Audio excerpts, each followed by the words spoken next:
Before we dive in, I wanted to explain why I created this.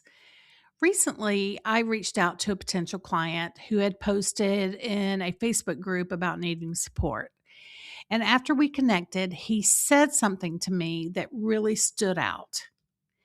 He said that a lot of other VAs had reached out to him, sent him emails, but many of those messages came loaded with packages and pricing and turnaround times before anyone had actually talked to him about his business. And he said it felt really overwhelming. He booked a call with me because my message didn't try to fix his business or sell him anything. It just opened the door to a conversation. And that's why this entire guide is about what happens before the discovery call. Because if you never get the call, nothing else matters.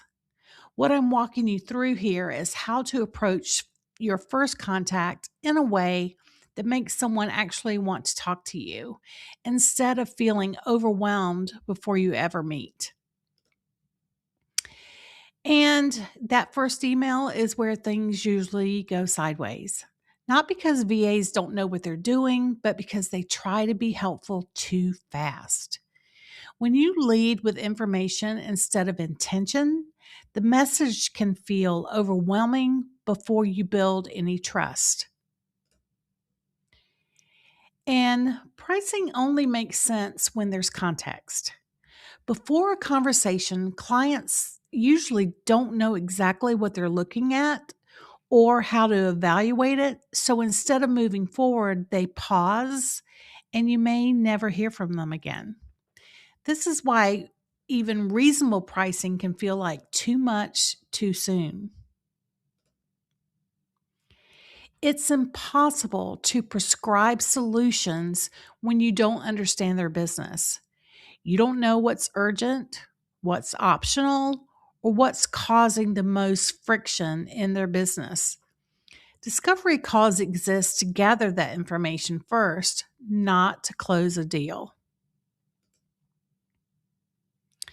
And the real job of that first email isn't a proposal. It's simply a way to signal that a conversation would be useful.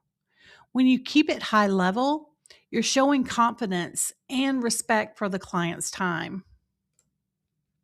What worked for me was being intentional about what I didn't include. I led with curiosity. I showed why I might be relevant to their business, and then I left space. That restraint is often what makes someone want to take a call. I have an example here of a first contact email. As you read this example, pay attention to what is not there. I didn't include pricing. I didn't include a scope. I didn't guarantee him any results. That's what keeps conversation open instead of forcing a decision too early. And then you need to make it easy to say yes. Include a booking link, and it makes the next step obvious without being pushy. There's no going back and forth in the email like, well, is this time good for you? Is this time good for you? Include that link in your initial email, and it will make it so much easier for them to say yes. You're just simply removing friction and letting the client decide if and when they want to talk. And this is the part that changes everything. The discovery call is not earned by explaining more or giving them a ton of information.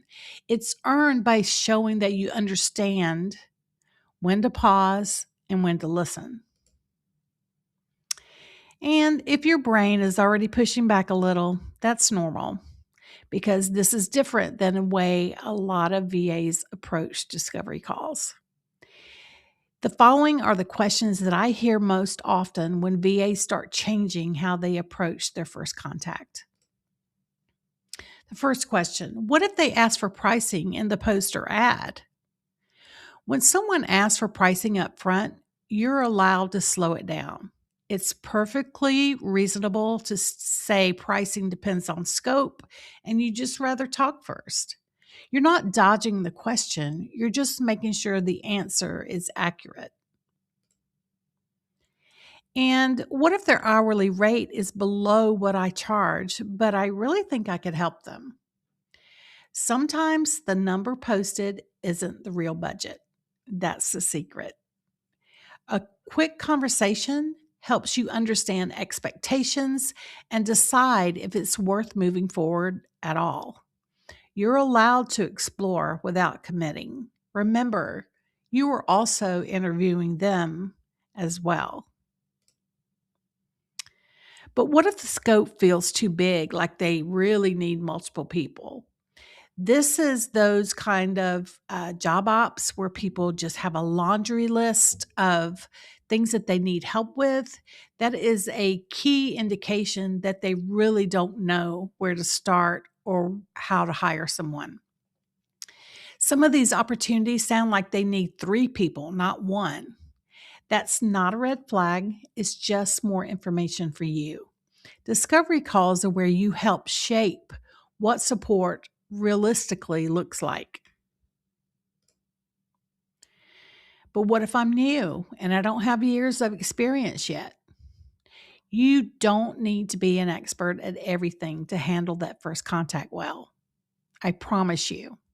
What matters most is how you listen and how you think and how you communicate to them. That is what they're zoning in on.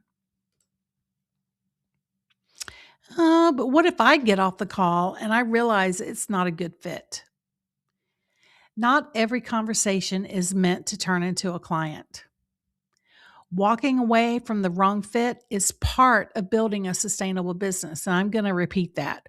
Walking away from the wrong fit is part of building a sustainable business. So, my final thoughts on this is when you slow down the process, you don't lose opportunities, you are qualifying them. If this way of approaching clients resonates with you and you learn something, we go deeper into scenarios like this inside my social VA membership. There's no pressure and it's just an open door, but the link is on this slide if you'd like to check it out. I appreciate any feedback. Let me know if this helped you and if you have any questions.